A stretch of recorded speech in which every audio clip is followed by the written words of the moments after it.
Bismillahirrahmanirrahim. Assalamualaikum warahmatullahi wabarakatuh. Al-Fatihah. A'udzu billahi minasy syaithanir rajim.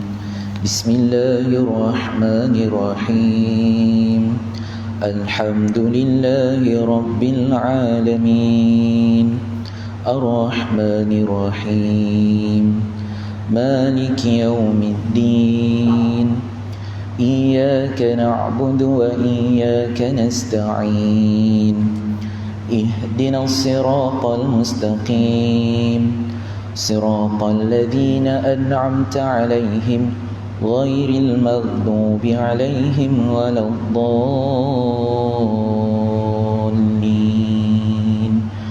آمين أشهد أن لا إله إلا الله وأشهد أن محمدا عبده ورسوله اللهم صل على سيدنا محمد وعلى آل سيدنا محمد رضينا بالله ربا وبالإسلام دينا وبسيدنا محمد صلى الله عليه وسلم نبيا ورسولا اللهم فقهنا في الدين وعلمنا التأويل. Yang dimuliakan Tuan Imam, Tuan Bilal, barisan pengurusan pentadbiran masjid, tuan-tuan, puan-puan yang dirahmati Allah sekalian. Pada tahun 2004, tuan-tuan, tahun 2004 saya accident, saya kemalangan. Masa tu masih belajar lagi lah, masa muda-muda dulu. Saya bonceng, saya duduk belakang, kawan saya yang bawa motor. Jadi jalan dengan tiba-tiba ada satu kereta, dia masuk simpang ke kiri. Dia masuk simpang ke kiri, dia tak bagi signal. Jadi kawan saya dia tak sempat nak mengelak, kan, agak laju juga tuan-tuan. Kawan saya langgar tepi kereta tu. Kami berdua terbang atas kereta. Kawan saya masuk dalam longkang, saya bergolek-golek atas jalan raya. Dalam UM masa tu tuan-tuan, sebelah tu PPUM saja, kan, ada orang berhenti terus bawa saja PPUM sebelah aja, dalam 200-300 meter macam tu je pergi kat PPUM, terus masuk ke emergency tuan-tuan. Kaki saya belah kiri tuan-tuan, kan, sampai-sampai saja mereka X-ray tu nak tengok ada patah tak. Jadi kaki kiri saya ada patah, dan sebab bila dah patah tuan-tuan nak kena apa, simen, kan, panggil simen tu. Nak simen tu tuan-tuan, sebelum nak simen tu tuan-tuan, dia kena bersihkan luka dulu. So kaki saya tu tuan-tuan, kalau kaki ni belah sini ni kira tersagat, hancur, tersagat.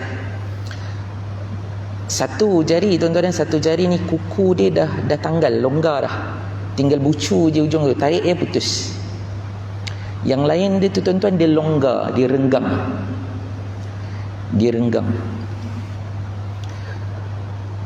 Jadi yang kuku ni tuan-tuan, masa dia nak bersihkan tu tuan-tuan, MA, dia bukan doktor lah, MA, medical attendant tu, dia bersihkan, dia letak iodine, dia bersihkan semua. Yang kuku yang nak tercabut tu dia tarik je tuan-tuan. Tapi masa dia bersihkan tu tuan-tuan, masa dia bersihkan tu, yang kuku yang renggang ni ada pasir dalam dia.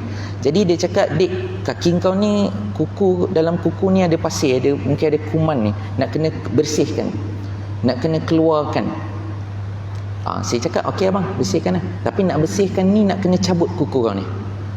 Saya cakap, "Bang, jangan." Kuku masa tu tuan-tuan, dia terlanggar sikit je, memang meraung lah, memang sakit. Kuku tu dia longgar sikit. Saya cakap, "Bang, tak ada cara lain ke?" "Memang tak ada cara lain, memang kena ni." "Tak yalah bang," saya cakap. Saya kata, "MA ni dia kata apa? Kalau tak bersihkan ni nanti, kaki kau nanti akan tak tahu menanah ke apa lagi, tak tahu. So kena bersihkan. Apa dalam dia ni memang kena bersihkan." Jadi saya kata memang tak ada pilihan. Memang kena cabut kuku ni, nak kena bersih apa yang ada dalam ni, sebab dia renggang ni, ada benda dalam ni, nanti kaki kau rosak ni nanti. Jadi tuan-tuan, saya dengan redha tuan-tuan, saya benarkan, maka dia cabut tuan-tuan, dia cabut kuku tuan-tuan. Saya memang meraung tuan-tuan, memang jujurnya keluar air mata, memang sakit sangat tuan-tuan. Dan depan dia cabut kuku tu tuan-tuan, dia letak iodin kot nama dia kan, iodin. Dia nak bersihkan tu tuan-tuan, kena tu lagi meraung-raung saya tuan-tuan, meraung-raung, sakit tuan-tuan. Lepas tu tuan-tuan, dia balut, kemudian di simen kaki tuan-tuan, simen kaki. Kemudian sebulan lagi, selepas itu dia seminggu sekali tu, lebih kurang seminggu sekali tu, saya kena dalam beberapa hari tu kena pergi klinik untuk cuci, buka balut cuci luka tu kan. So, sampai sebulan tuan-tuan, simen buka tuan-tuan, lepas tu boleh berjalan balik lah kan? Tulang tu dah bersambung balik kan? Boleh berjalan tuan-tuan. Beberapa 6 bulan lepas tu tuan-tuan, saya aktif balik main takraw semua tuan-tuan. Saya aktif balik main takraw, saya main balik bola tampar. Saya main takraw tuan-tuan, saya yang killer tu, saya lompat gulung. Dulu lah tuan-tuan, masa halus ini dah tebal sikit, susah sikit kan. Apa yang saya nak bawa cerita ni tuan-tuan, ketika MA ni tuan-tuan, dia nak buat satu proses pembersihan, proses penyucian ni tuan-tuan, saya perlu berhadapan dengan satu kesakitan tuan-tuan. Ketika nak membersih ni tuan-tuan, nak bersihkan kaki saya ni tuan-tuan, untuk mengelakkan kemudaratan di hari yang kemudian, saya perlu berhadapan dengan kesakitan, supaya kesakitan yang lebih dahsyat lagi akan boleh dielak. Jelas tuan-tuan proses membersih ni tuan-tuan, proses mencuci ini, dia satu proses yang menyakitkan. Nak cuci kaki saya itu tuan-tuan, saya berhadapan dengan satu azab yang sangat sakit tuan-tuan. Tapi untuk mengelak daripada saya lepas ni, tak tahu, mungkin kaki saya bernanah, lepas tu mungkin jari jadi bertambah teruk ke tuan-tuan, untuk mengelakkan kesengsaraan sepanjang yang berterusan tu tuan-tuan, maka saya perlu berhadapan dengan kesakitan tu. Apa saja tuan-tuan, bukan itu saja tuan-tuan. Tuan-tuan lihat, apa saja proses pembersihan, ia ada berhadapan dengan satu proses kesakitan. Saya beri contoh tuan-tuan, baju tuan-tuan, baju yang kotor tuan-tuan, kalau kita nak buang kotoran dia, kita kena sental tuan-tuan. Makin kotor baju tu, makin kuat tenaga yang diperlukan untuk membersihkannya. Kalau kita letakkan diri kita kat baju tu tuan-tuan, sakit tak? Sakit. Kalaulah kita tu baju disental tuan-tuan, sakit. Saya ingat dulu tuan-tuan, masa saya kecil-kecil dulu tuan-tuan, mak saya dulu kalau nak basuh baju tuan-tuan, kena pergi sungai. Masa tu kampung tu belum ada bekalan air, belum ada pempaipan sampai ke rumah. Jadi kena pergi ke sungai.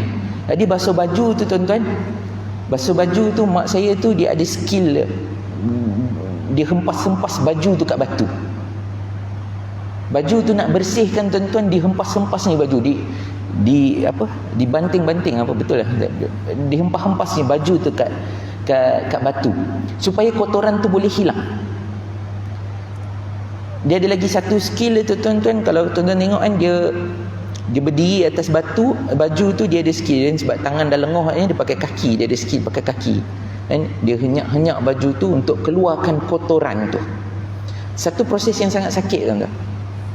Kalau kita zaman sekarang ni, walaupun kat dobi tuan-tuan, bergolak juga tuan-tuan, baju tu bergolak juga.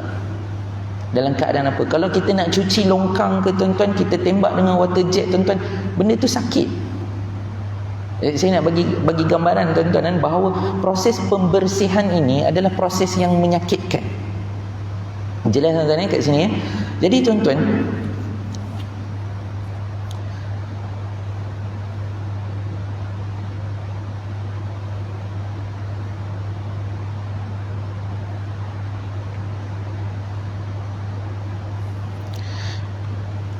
bila hati kita kotor tuan-tuan, hati kita ni kotor, kita ada buat dosa tuan-tuan, kita ada buat salah tuan-tuan, hati kita akan jadi hitam. Dan kita buat salah, kita buat dosa tuan-tuan, maka hati kita akan kotor. Maka tuan-tuan, ketika Allah nak membersihkan hati kita tuan-tuan, kita akan mengalami satu proses yang menyakitkan. Tuan-tuan, ada hadis Nabi SAW, tuan-tuan, innal abda idza akhta'a khatina nukitat fi qalbihi nuktah. Apabila seseorang hamba itu dia melakukan kesalahan atau dosa, nukitat fi qalbi, akan dititikkan pada hatinya nuktah, satu titik. Dia buat lagi tuan-tuan, satu titik. Dia buat lagi satu titik. Makin lama tuan-tuan, makin banyak tuan-tuan, hati itu akan jadi hitam. Hati itu akan jadi kotor. Kita buat salah tuan-tuan, satu titik. Kita buat salah, satu titik. Kita buat salah, satu titik tuan-tuan. Kita banyak buat salah tuan-tuan. Jadi untuk membersihkan dia tu tuan-tuan, untuk membersihkan hati itu tuan-tuan, dia satu proses yang menyakitkan. Di mana untuk membersihkannya tuan-tuan, Allah akan datangkan musibah pada kita. Allah akan datangkan musibah pada kita. Dan ketika musibah itu tuan-tuan, fa in huwa naza'a, fa in huwa naza'a wastaghfara wa taba saqalat qalbah. Apabila dia meninggalkan dosa, dia tinggalkan dosa itu, dia beristighfar, dia mohon keampunan pada Allah, dan kemudian dia bertaubat pada Allah, maka Allah akan menggilapkan balik hati itu. Ketika musibah lah tuan-tuan, maka kita akan ada proses ataupun kita akan melakukan memohon keampunan. Masa kita senang tuan-tuan, kita tak ingat benda tu. Masa kita senang, masa kita perniagaan kita okey tuan-tuan, sebahagiannya tuan-tuan, ketika itu kita tak ingat untuk beristighfar pada Allah. Tetapi tuan-tuan, ketika hati kita ni sudah banyak kotoran tuan-tuan, sebab melakukan banyak dosa, banyak melakukan kesalahan, maka untuk mencucinya tu tuan-tuan, kita akan berhadapan dengan satu musibah. Dan ketika musibah itulah tuan-tuan, seseorang dia akan mendekatkan diri dia pada Allah. Ketika dia nak mendekatkan diri pada Allah, itulah dia perlahan-lahan dia meninggalkan dosa itu. Perlahan-lahan dia akan memohon keampunan pada Allah. Perlahan-lahan dia akan bertaubat kepada Allah. Dan ketika hatinya telah dibersihkan begitu tuan-tuan, telah dicuci begitu tuan-tuan, maka akan datanglah secara umumnya iman akan masuk ke dalam hati dia. Hidayah akan masuk dalam hati dia sebab sudah bersih. Yang pada asalnya kotor, iman tak boleh nak masuk, hidayah tak boleh nak masuk, tetapi dicuci oleh Allah dengan Allah menurunkan, Allah mendatangkan musibah padanya. Dan ketika itulah proses menyucikan tu, proses membersihkan itu, dia berhadapan dengan kesakitan itu. Kesakitan itulah, kesulitan itulah yang membuatkan dia bertaubat, dia meninggalkan dosa, dan dia memohon keampunan kepada Allah. Jelas tuan-tuan? Jelas tuan-tuan? Saya nak kaitkan dengan nama Allah Al-Khaliq dengan kisah ini tuan-tuan.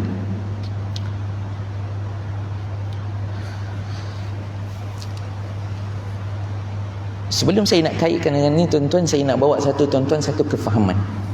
Tuan-tuan pasti ingat kisah ini ketika wahyu pertama diturunkan kepada Nabi SAW. Wahyu yang pertama diturunkan kepada Nabi SAW. Ini kisah dia. Dan kalau tuan-tuan pergi umrah ke, kalau tuan-tuan pergi ke ada aktiviti, pergi naik ke Gua Hira tu tuan-tuan, saya yakin mutawif akan cerita benda ni. Bila Nabi duduk situ tuan-tuan, Nabi berkhalwat dalam Gua Hira tuan-tuan, maka muncullah Jibril di depan Nabi SAW. Muncul Jibril depan Nabi SAW. Apa yang Jibril sebutkan, perintahkan adalah Iqra, bacalah. Tapi apa jawab Rasul? Rasul SAW menjawab, aku tak tahu membaca. Maka dipeluknya Nabi SAW dengan satu pelukan yang sangat kuat, sehingga kan Nabi dalam keadaan sesak nafas. Kemudian dilepaskan, kemudian diarahkan lagi, disuruh lagi, Iqra. Nabi tetap dengan jawapannya yang sama, aku tak tahu membaca. Aku tak tahu membaca. Dipeluknya Nabi SAW sekali lagi dengan satu pelukan yang kuat. Begitu juga dengan yang kali pertama tadi, Nabi sesak nafas, sama saja. Dilepaskan kemudian ditanya untuk kali ketiga. Nabi tetap dengan jawapannya, aku tidak tahu membaca. Maka dipeluk untuk kali ketiga dan dilepaskan, dan kemudiannya Jibril meneruskan ayatnya, iaitu wahyu yang pertama. Iqra' bismi rabbikal ladzi khalaq. Bacalah dengan nama Tuhanmu yang menciptakan. Tuan-tuan, kalau kita meneliti kisah ini, tuan-tuan,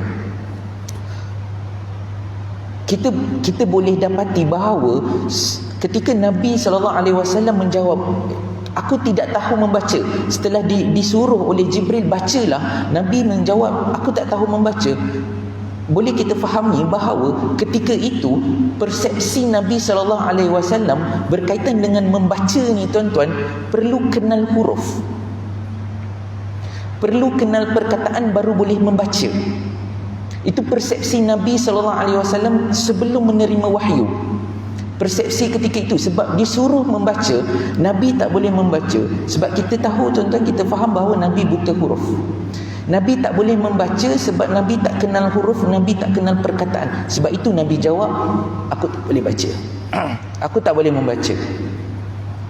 Itu menunjukkan bahawa persepsi Nabi, sangkaan Nabi ketika itu, membaca mesti kenal huruf, membaca mesti kenal perkataan, membaca mesti ada tulisan.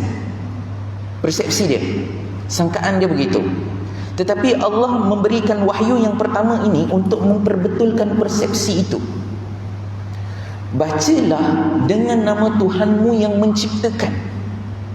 Maknanya, tuan-tuan, Allah perintahkan kepada Nabi SAW membaca, tuan-tuan, membaca dengan apa yang Allah ciptakan. Apa yang dilihat di depan matanya semua adalah ciptaan Allah, perlu dibaca. Perlu dibaca. Seperti tadi, tuan-tuan, saya nak bawa tadi kait yang cerita tadi, tuan-tuan, fenomena itu dibaca. Fenomena kaki saya sakit untuk mengelakkan kesakitan yang akan datang tu, tuan-tuan, ini satu fenomena yang kita baca bahawa yang kita dapat hasilnya adalah dengan kefahaman kita bahawa kesakitan itu, penyucian itu perlu berhadapan dengan satu kesakitan. Ini bacaan dia. Dengan bacaan itu dapat satu kefahaman. Dan kita meneliti juga dengan proses membersihkan yang lain. Kita nak bersih yang lain, tuan-tuan. Proses nak merawat itu, tuan-tuan, dia berhadapan dengan satu kesakitan. Itu satu contoh kita membaca satu fenomena. Sebab Allah, tuan-tuan, Allah menurunkan wahyu yang pertama ni, Iqra' bismi rabbikal ladzi khalaq. Membaca ni, tuan-tuan, bukan pada tulisan saja.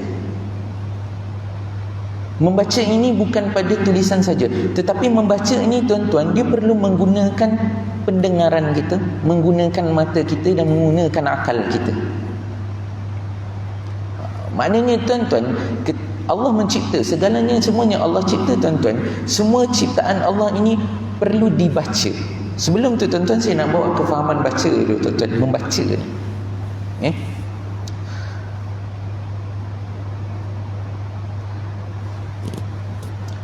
Contoh, tuan-tuan, contoh air sinar. Contoh air sinar kita ambil dekat sikit lah. Okay. Air sinar ni, tuan-tuan, dia keluar satu statement. Dia keluar satu statement disebut syarat-syarat kategori 1, kategori 2. Kategori 1, apa syarat-syarat dia? Kategori kedua, apa syarat-syarat dia?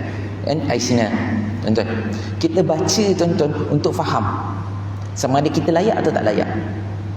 Kita kategori 1 ke kategori 2. Membaca, kita nak membaca statement tu, kita baca kenyataan itu untuk faham. Untuk faham. Dan ketika kita baca tu, tuan-tuan, kita nampak beberapa perkataan yang kita tak faham. Kan? Tuan-tuan, contoh, tuan-tuan, saya bukan nak merendahkan, tetapi sebahagiannya adalah yang teruja dengan air sinar ni, tuan-tuan. Bukan saya nak merendahkan, tapi yang terujanya kebanyakannya suri rumah. Mungkin, tuan-tuan, ada beberapa terma mereka tak faham. Tapi tuan-tuan, saya yakin mereka akan buat carian apakah maksud perkataan itu untuk faham betul-betul statement tu. Nak betul-betul faham kenyataan Aisina yang dikeluarkan oleh Khairul SP tu. Dan mungkin ada beberapa perkataan tuan-tuan, ada ni syarat ni kena faham ni, maka di Google ni perkataan itu dapat makna sebenar perkataan itu, nak faham. Dan bila tuan-tuan kalau cari tak jumpa, tuan-tuan dia akan rujuk kawan-kawan, ini apa maksud dia ni, untuk faham tuan-tuan. Tetapi tuan-tuan, bila kita membaca Al-Quran tuan-tuan, kita tak buat macam tu. Membaca Al-Quran yang kita faham tuan-tuan, yang selama ini kita faham ni tuan-tuan, adalah dengan membaca huruf itu saja. Itulah yang sebelum ini persepsi Nabi SAW sebelum itu. Nak baca kena kenal huruf, nak baca mesti kenal perkataan. Yang selama ini kita membaca tuan-tuan Al-Quran ini, cuma kita menyebut saja lafaznya, tiada usaha untuk kita memahamkan sesuatu perkataan tu. Kita biarkan perkataan itu berlalu saja tuan-tuan.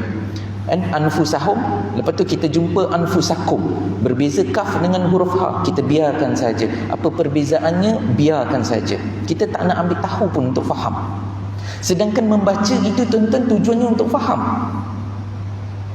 Tuan-tuan tengok, allazina yu'minuna bil ghaib, orang yang beriman dengan benda ghaib. Kemudian kita jumpa pula di hujungnya wabil akhiratihum yuqinun. Kita nampak perbezaannya, benda ghaib Allah minta kita percaya, dengan benda hari akhirat Allah minta yakin. Kita rasa tak ada apa masalah, kita biarkan saja tuan-tuan, sebab kita tak ada usaha untuk faham. Yang sebenarnya yang dituntut kita ni tuan-tuan untuk membaca Al-Quran ini tuan-tuan untuk faham. Begitulah tuan-tuan, ketika kita lihat fenomena, kita lihat pokok di luar ni tuan-tuan, kita melihat dengan pandangan dengan mata kasar saja. Bila kita lihat dengan mata kasar tuan-tuan, kita tak dapat apa kefahaman daripada ciptaan Allah ini. Tetapi kalau kita lihat alam sekeliling ini tuan-tuan, ciptaan Allah ini, kita lihat dengan pandangan mata hati kita tuan-tuan, maka kita akan dapat sesuatu. Contoh tuan-tuan, saya yakin depannya saya sebut banyak, kat surau Nusari pun selalu juga saya sebut, di surau Hijayu pun saya sebut juga tuan-tuan. Antaranya tuan-tuan, kita ketika kita tanam, saya ambil contoh mudah tuan-tuan, ketika kita menanam pokok, kita tanam pokok tuan-tuan, ada beberapa kaedah. Antaranya yang besarnya adalah dua kaedah kita menanam ni tuan-tuan. Satu, kita menggunakan apa? Kita menggunakan benih. Satu, kita gunakan benih. Lagi satu tuan-tuan, kita guna macam tebu tuan-tuan, kita ambil batang dia. Ubi kita ambil batang dia. Pokok apa tu? Munggah ataupun panggil kelo tu, kita ambil batang dia. Ada sebahagian pokok kita ambil batang, kita cucuk dia saja tuan-tuan, dia akan tumbuh. Ada sebahagian tuan-tuan kita memerlukan benih, biji benih itu tuan-tuan. Apa perbezaan dia tuan-tuan? Itu yang Allah minta kita fikirkan. Biji benih itu tuan-tuan, bila ditanam dia akan keluar akar dahulu. Kalau batang tebu tuan-tuan ambil kayu ubi, batang ubi tuan-tuan cucuk, yang tumbuh tunas dahulu. Beza tuan-tuan, beza. Kalau biji benih itu ditanam, dia keluar akar dahulu, dah keluar akar dulu, kemudian baru dia keluar daun dia. Batang pula tuan-tuan, bila kita cocok tu, ataupun kadang-kadang kita biar je, kita campak saja ke tanah je tuan-tuan, yang tumbuhnya bukan akar dahulu tapi tunasnya dahulu. Kan ada satu perbezaan yang sebenarnya meminta kita fikir, yang Allah minta kita guna akal kita untuk fikir benda tu. Tuan-tuan tengok banyak pokok tuan-tuan, lihat pokok-pokok ciptaan Allah ini tuan-tuan, yang mana semuanya ada pelbagai ragam dia. Pelbagai ragam dia. Ada yang menjalar, ada yang menjalar, merayap sama ke? Merayap. Ada yang merayap, ya? Ada yang akarnya boleh dimakan, ada akarnya tak boleh dimakan. Ada daunnya panjang, ada daunnya lebar tuan-tuan. Yang semua ini semuanya Allah minta kita fikir. Yang semua yang Allah ciptakan ini tuan-tuan, yang mana kita perlu baca untuk faham. Begitulah tuan-tuan, kalau kita berinteraksi dengan Al-Quran tuan-tuan, kita berinteraksi dengan Al-Quran ni, kita baca, kita sebut saja. bila diajak ataupun dipelawa untuk belajar Al-Quran, tuan-tuan, kefahaman kita adalah untuk menyebut huruf saja. Maka kat situ, tuan-tuan, kadang ada sebahagian yang kata kan, lidah dah kelu, gigi dah tak ada untuk baca Quran, sebab tumpuannya adalah untuk menyebut perkataan itu. Sedangkan membaca itu, tuan-tuan, adalah tujuannya untuk kefahaman kita. Kita baca untuk faham. Dan kalau kita baca buku, tuan-tuan, untuk faham, dan kita baca Quran pun kita mesti kena faham juga. Dan saya bagi perumpamaan yang mudah dulu, tuan-tuan, secara umum dahulu.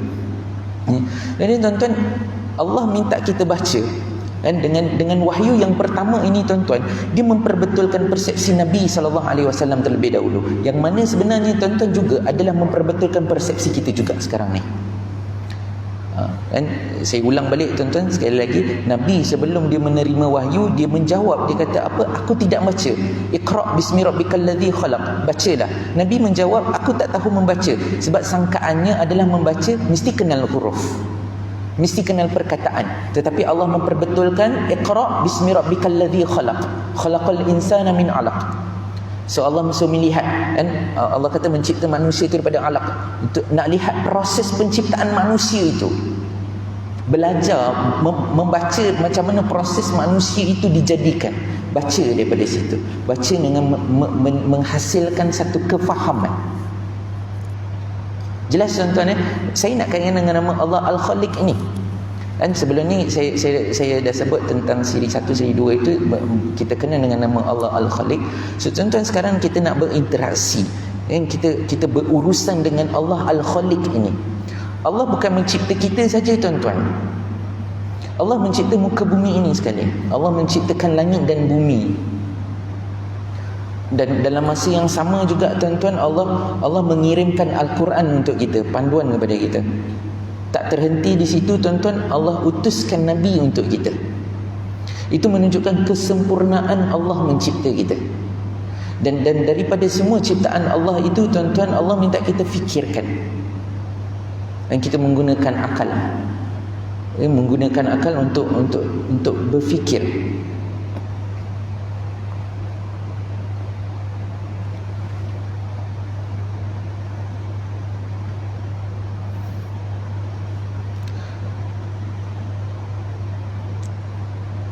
Untuk berikan kefahaman lagi, tuan-tuan, membaca ni, tuan-tuan, saya ambil lagi beberapa contoh, tuan-tuan, nak bagi faham. Kita baca fenomena, kan, kita faham, kita membaca ciptaan Allah ini, tuan-tuan. Saya ambil contoh mudah, tuan-tuan. Tuan-tuan mungkin pernah tengok Ronaldinho main bola. Pernah tengok kan, Ronaldinho main bola, Ronaldo main bola, pemain-pemain yang ternama profesional ni main bola, tuan-tuan. Saya suka juga tengok, saya tengok, tuan-tuan, saya tengok, ini saya membaca saya membaca apa yang saya tengok. Dan Ronaldinho tu dia masa dia bermain itu dia membaca. Okay, tuan-tuan tengok kan, kalau tuan-tuan biasa tengok lah, biasa tengok. Kalau tuan-tuan tak biasa tengok, saya ringkaskan. Ronaldinho ni, antara kelebihan dia main bola, skill dia kan, orang-orang berlari ni, tuan-tuan, dia masukkan bola celah kangkang orang ni. Dan dia jalan-jalan, dia gelecek-gelecek, dia masukkan bola celah kaki orang ni. Orang melangkah ni, tuan-tuan, lari. Sebab dia pandai membaca gerak-geri orang. Dia tu membaca, termasuk dia membaca. Dia membaca, lepas pergerakan ini mesti orang ni akan melangkah begini. So dia akan satu bacaan, orang ni tak boleh nak berhenti dengan baik, sehingga tak boleh nak merampas bola daripada dia. Maka dibaca kat situ, tuan-tuan, dia punya skill kat situ. Kan banyak, tuan-tuan, kalau kita tengok sukan, tuan-tuan, coach ni, tuan-tuan, dia mesti ada satu kelebihan dia adalah membaca permainan itu. Itu nama istilah membaca. Dan tu saya nak kata tadi, tuan-tuan, membaca ini bukan membaca tulisan saja. Kita melihat fenomena, kita membaca. Kita melihat kejadian ciptaan itu membaca. Dan kita membaca. Membaca itu adalah untuk faham. Kita menghasilkan satu kefahaman. Dan namanya kefahaman itu, tuan-tuan, dia memberi kesan kepada keimanan kita. Dia akan memberi kesan kepada keimanan kita. Allah berfirman, tuan-tuan, dalam surah Ali Imran alladzina yadhkuruna Allaha qiyaman wa qu'udan wa 'ala junubihim. Orang-orang yang mengingati Allah semasa mereka berdiri dan duduk dan semasa mereka berbaring mengiring. Wa yatafakkaruna fi khalqis samawati wal ard. Dan mereka pula memikirkan tentang kejadian langit dan bumi sambil berkata, Rabbana ma khalaqta hadza batila subhanaka faqina adzabannar. Wahai Tuhan kami, tidaklah Engkau menjadikan benda-benda ini dengan sia-sia. Maha suci Engkau, maka peliharalah kami dari azab neraka. Daripada ayat ini tuan-tuan boleh kita faham tuan-tuan, berdiri ingat Allah, duduk ingat Allah, baring ingat Allah. Tuan-tuan, ada banyak tafsiran yang mengatakan zikir ini membaca sesuatu zikir. Tapi tuan-tuan, kalau kita fahami lebih jelas lagi tuan-tuan, zikir ini adalah ingat Allah. Kita berdiri tuan-tuan, kita ingat Allah. Kita duduk tuan-tuan, kita ingat Allah. Kita baring, kita ingat Allah tuan-tuan. Tuan-tuan tengok apa saja aktivitinya tuan-tuan dalam ayat ini. Apa saja aktiviti tuan-tuan adalah dengan ingat Allah. Bagaimana nak ingat Allah tuan-tuan? Dengan melihat ciptaan Allah itu. Wa yatafakkaruna fi khalqis samawati wal ard. Melihat ciptaan langit dan bumi itu. Dan Allah bagi satu kalimah yang umum saja. Allah tak sebut satu-satu. Cuma apa yang ada di langit, apa yang ada di bumi, fikirkan. Dan ketika fikirkan itu tuan-tuan, kita sedang mengingati Allah. Kita berdiri tuan-tuan, kita ingat Allah. Kita duduk, kita ingat Allah. Kita baring, kita ingat Allah tuan-tuan. Dan segala ciptaan itu bukanlah ciptaan yang sia-sia. Tuan-tuan, dalam satu hari tuan-tuan, saya bagi satu perkiraan mudah. Satu hari tuan-tuan, kita ada 24 jam. Kita ada 24 jam satu hari. Sekali solat lah tuan-tuan, nisbah dia lebih kurang 5 minit je tuan-tuan. Satu solat lebih kurang 5 minit je. Yang lebih tu wirid Yang duduk setengah jam tu tuan-tuan tu wirid, doa kan. Itu yang okey. Yang solat tu lebih kurang 5 minit tuan-tuan. Kalau sembahyang sendiri lagi 2 minit lebih kurang tuan-tuan, saya ambil 5 minit.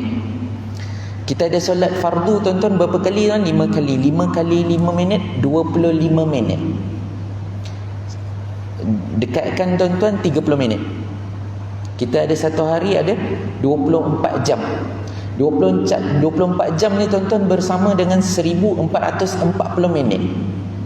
Kita nisbahkan tuan-tuan, waktu kita solat ni tuan-tuan 2% dia.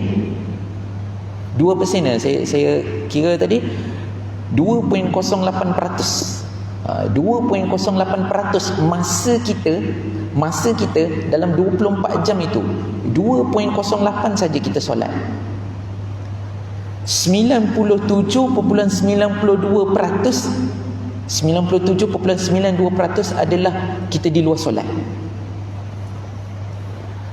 Saya nak bagi tuan-tuan faham lamanya kita di luar solat. Dan di luar solat inilah kita qiyaman wa qu'udan, kita berdiri, kita duduk, kita baring. Solat kita ni tuan-tuan, solat kita ni dia kesan daripada apa yang kita lakukan sepanjang hari itu. Kalaulah 97% ini, waktu 97% ini adalah dengan kita mengingati Allah, confirm dalam solat kita akan ingat Allah. Tapi tuan-tuan, kalau dalam 97% tu masa kita itu dengan kerja yang lalai, dengan perkara lalai tuan-tuan, dia memberi kesan pada solat kita. Contoh tuan-tuan, saya beri contoh dulu. Dulu masa saya belajar dulu tuan-tuan, saya suka main game solitaire tu. Lepas tu pakai game Nokia tu tuan-tuan. Game tu tuan-tuan, dia ada game ular tu kan, 3310 tu. Tuan-tuan ingat saya suka main game tu kan, sampai dia tak boleh nak makan lagi dah. Dan makan panjang main tuan-tuan. Duduk main tuan-tuan. Bila solat tuan-tuan, kita terbayang benda tu. Kita semayang, kita terbayang benda tu. Game mula tu, bergerak-gerak kan. Tiba-tiba teringat, patut kita buat gerak macam ni, gerak macam ni. Solitaire tu pun sama tuan-tuan. Patut kalau nombor terbayang tuan-tuan game tu. Tuan-tuan, kalau kita sekarang ni tuan-tuan, kalau kita banyak dipenuhi dengan main game tuan-tuan, dia termasuk dalam fikiran kita, masuk solat pun dia akan terbayang. Tapi tuan-tuan, kalau dalam 97% tu kita menggunakan akal kita tuan-tuan, kita menggunakan mata kita, telinga kita, semua panca indera kita dengan mengingati Allah tuan-tuan, solat kita akan confirm kita akan ingat Allah. Contoh tuan-tuan, kalau kita ambil satu ayat dalam Al-Quran tuan-tuan, satu kalimah tuan-tuan yang kita cuba kita ambil satu perkataan dan cuba kita cari apakah maksudnya, dan ketika kita lihat alam ni tuan-tuan, dia akan beri kesan ketika kita baca ayat itu dalam solat. Dia akan beri kesan pada solat kita. Ya. Kadang-kadang tuan-tuan, kalau kita ambil satu-satu perkataan, kalau dalam ayat dalam surah lazim, surah-surah yang pendek ni tuan-tuan, dan kalau kita tengok contohnya, banyak ayat-ayat yang berkaitan dengan alam. Wadduha wal laili idza saja, ada wal asr. Banyak benda yang boleh kita fikirkan, dan kemudian kita boleh baca surah pendek tuan-tuan. Tak payah ambil surah panjang, surah-surah pendek ni, dan kita baca dan solat, dia akan beri kesan pada solat kita. Baru-baru ni tuan-tuan, saya ada satu hadis, satu seminar takwa tuan-tuan, la'allakum tattaqun. Saya ada satu seminar tu tuan-tuan. Dia bermula pada pukul 9 pagi sampai pukul 4.30 petang. Itu waktu dia. So 4.30 tu tuan-tuan, selepas 4.30 tu, dalam setengah jam tu kami semayang asar. Kemudian kami ada perjumpaan, ringkaslah. Ada sahabat daripada Penang, ada sahabat daripada Kelantan, dan ada beberapa orang sahabat tuan-tuan. Kami berkumpul untuk bincangkan satu perkara, tuan-tuan. Waktu itu singkat tuan-tuan. Waktu yang ada itu singkat. Pukul 5 maghrib sekarang awal tuan-tuan. 7.10 dah maghrib tuan-tuan. Saya nak balik Seremban. Saya nak jemput anak saya balik, nak jemput isteri saya balik. Yang ke Penang ni nak balik ke Penang. Yang macam ni dia besok nak balik, tapi ada urusan anak dia. Semuanya dalam keadaan, dalam tempoh yang pendek itu tuan-tuan. Yelah, ini dah lama tak jumpa. Kita nak bersembang, bukan bersembang pun, kita nak tanya pandangan. Dan kita nak, ada rakan-rakan kita nak apa pandangan dia begini. Dan kita nak pendapat dalam tempoh itu tuan-tuan. Kita mesyuarat satu, lepas tu nak tanya pandangan tuan-tuan. Dia jadi satu keadaan yang tergesa-gesa. Sebelum pukul 7 tu, sebelum maghrib tu, mungkin yang daripada Penang ni nak check out, nak mandi, nak siap sebab esoknya nak kerja tuan-tuan. Dia ada satu keadaan yang tergesa-gesa semuanya. Nak grab cepat-cepat. Yang nak bagi makan, nak bagi cepat masa tu, sebelum tiba waktu malam, sebelum yang lain masing-masing balik. Ketika saya lihat fenomena ini tuan-tuan, saya teringat satu surah, wal asr innal insana lafi khusr illa alladhina amanu wa amilus solihat wa tawasaw bil haqq wa tawasaw bis sabr. Demi waktu asar, Allah bersumpah dengan waktu asar. Saya dapat lihat tuan-tuan, dalam waktu yang singkat sebelum nak pergi maghrib itu tuan-tuan, itulah waktu yang tergesa-gesa kita. Itulah yang waktu yang kita ada sekarang sebenarnya tuan-tuan. Allah bersumpah dengan waktu asar. Kita ni nak menuju kematian. Kita ni berada di hujung-hujung waktu dah. Dan di hujung-hujung waktu ini, kalau kita tak grab apa yang sepatut kita lakukan tuan-tuan, kita akan rugi. Saya tengok fenomena itu, masing-masing nak buat perkara yang penting. So tuan-tuan, ini cara kita bila kita lihat, kita baca fenomena ni tuan-tuan, dan ini kita rujuk Al-Quran tuan-tuan, dia akan meningkatkan, dia akan memberi kesan pada keimanan kita. Wal asr, demi waktu asar tuan-tuan. Waktu asar ni adalah waktu yang pendek, kan? Pukul 5 nak pergi sampai pukul 7, 2 jam tuan-tuan. Malam itu diisyaratkan sebagai satu kematian. Itulah tempoh kita tuan-tuan. Sepanjang kita daripada pagi sampai petang tuan-tuan, nak katakan kita tak buat apa-apa pun. Sebab itu Allah bersumpah dengan waktu asar, sebab kita beri perhatian pada waktu asar itu. Beri perhatian sebelum nak malam ni, macam-macam nak buat sebelum waktu malam ni, sebelum matahari tenggelam ni, sementara terang ni, macam-macam nak buat. Nah, itulah satu peringatan yang Allah berikan, satu perumpamaan, satu sumpah yang Allah berikan, minta kita fikirkan. Demi masa, ada sebahagian menafsirkan sebagai demi masa. Ada sebahagian menafsirkan dengan tafsiran demi waktu asar. Yang kita tengok fenomena waktu asar itu. Kan? Kemudian kita tengok juga dengan sumpahan seperti wadduha walaili idza saja. Demi waktu duha. Dan kita lihat fenomena itu, kita lihat kejadian itu, kita lihat waktu itu dengan mataharinya, kan, dengan kedudukan mataharinya, kan. Kemudian kita tengok lagi dengan ada Allah bersumpah watini wazaitun, yang banyak yang boleh kita fikirkan. Dan so, tuan-tuan, kalau kita sibukkan diri kita dengan kita ambil satu dua perkataan ini, tuan-tuan, dan kita ambil handphone, kita ada Google, tuan-tuan, kita cari apakah maksud dia ni, dan kita ambil maksud ini secara umum dahulu, tuan-tuan, untuk kefahaman masyarakat awam saja. Dan kalau kita nak rujuk kita Arab ni, mungkin ada halangan sedikit kita, tapi ada usaha juga untuk kita pergi ke arah tu. Kita cari apa maksud dia. Sebelum ni, tuan-tuan, saya lihat perkataan Bu'thirat, dibongkarkan kubur, tuan-tuan. So ada satu kitab, tuan-tuan, yang menguraikan bagaimana keadaan Allah membongkarkan kubur tu. Tuan-tuan, saya tengok ada ayat dia membongkarkan kubur tu macam apa, tuan-tuan? Macam kita ambil, kita korek tanah tu, tuan-tuan, kemudian kita gegarkan tanah tu. Yang tanah tu turun, yang tinggal itu saja. Itu masuk membongkarkan kubur. Kita nanti, tuan-tuan, dibangkitkan, tuan-tuan, dengan dibongkarkan kubur begitu.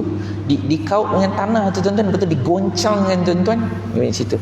Kalau kita baca surah ini dalam solat, tuan-tuan, dia akan beri kesan pada solat kita. Dan kita tengok fenomena alam.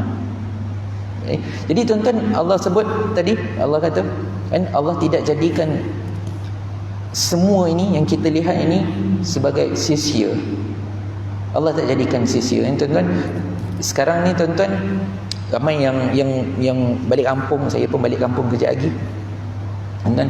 So dalam perjalanan itu, tuan-tuan, banyak fenomena yang kita nampak, banyak kejadian yang kita akan nampak. Kan, macam saya ada anak umur 5 tahun, 3 tahun, tuan-tuan. Ini antara peluang-peluang saya nak kenalkan alam ini pada anak. Kan, saya gunakan manfaat sepanjang beberapa jam tu, tuan-tuan. Anak akan ada banyak soalan.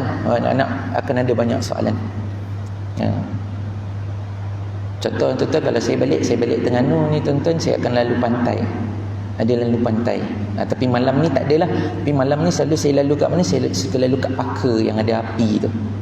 Kadang dia dah tidur, tuan-tuan, saya kejutkan dia orang, saya tengok. Ada api tu, tuan-tuan. Saya pernah yang dulu saya balik tu, api ni, tuan-tuan, dia ada banyak-banyak api kat situ. Ini cara kita nak membaca lah. Kita panggil istilah membaca kat situ. Kita ajak anak kita fikir. Kita tengok, tuan-tuan, ada api dia warna biru, ada api dia warna oranye. Kalau tuan-tuan biasa jalan kat situ, tuan-tuan, api dia berbeza-beza. Ada api tu, tuan-tuan, dia ada asap hitam, ada api tu dia asap putih.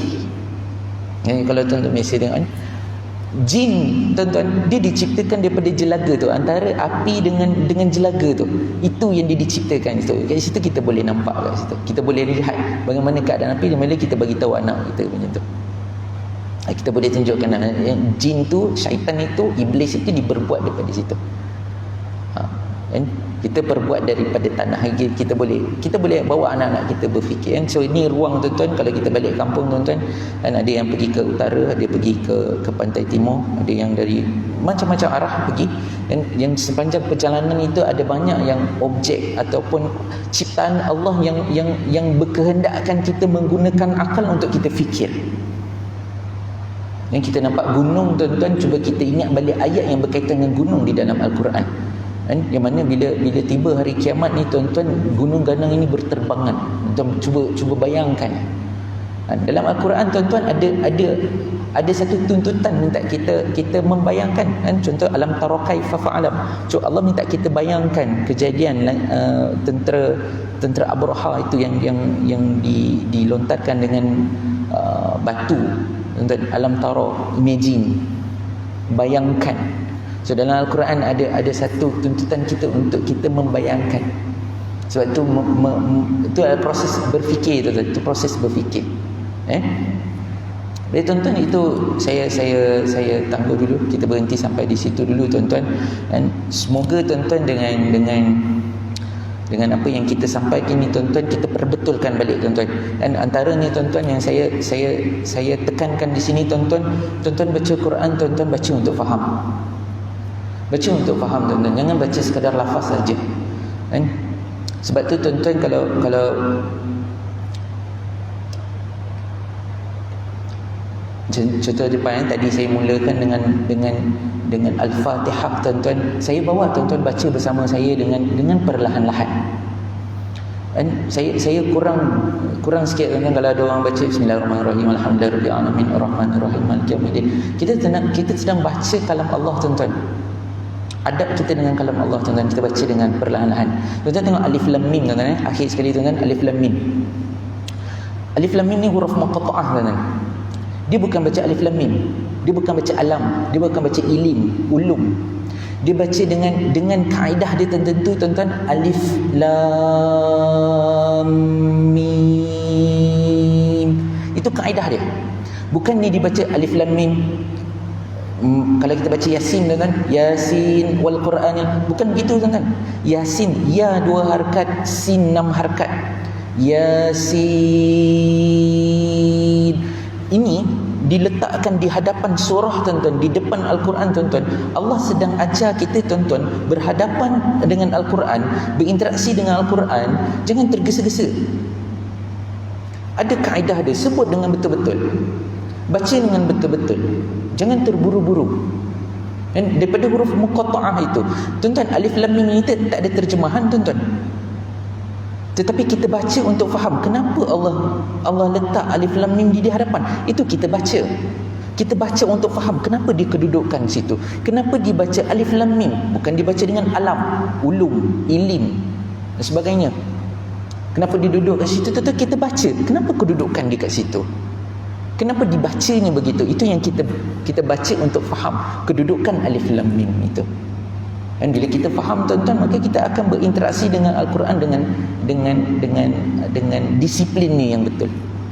Dan sekadar itu saja tuan-tuan. Sekali lagi saya ingat tuan-tuan, dan saya ajak tuan-tuan baca Al-Quran untuk faham. Baca Quran untuk faham dulu. Lepas dah faham tu tuan-tuan, dia ada peringkat lain, dia ada tadabbur dan sebagainya, itu dia ada lagi peringkat. Baca tuan-tuan, bukan sekadar baca lafaznya saja, baca sebutannya saja. Dan zalikal kitabul la raiba fi hudan lil muttaqin, bukan sekadar baca tuan-tuan, tapi kita nak tahu ini petunjuk orang bertakwa. So kita nak tahu ini petunjuk untuk orang bertakwa, kita nak jadi orang bertakwa. So mana petunjuk dia? Kena cari kat situ, kena berusaha kat situ tuan-tuan. Sebab Al-Quran ni tuan-tuan, dia mengasak-asak keintelektualan kita. Tu ayat. Dia mengasak-asak akal kita tuan-tuan. Sebab nanti di hujung, nanti di syurga tuan-tuan, semuanya orang-orang yang intelek masuk syurga. Sebab dia menggunakan akal. Kita menggunakan akal tuan-tuan, kita berfikir tuan-tuan. Sekadar itu saja tuan-tuan. Saya tangguh dulu dengan tasbih kafarah dan surah Al-Asr. Subhanakallahumma wa bihamdika asyhadu an la ilaha illa anta astaghfiruka wa atubu ilaik. Subhanakallahumma wa bihamdika asyhadu an la ilaha illa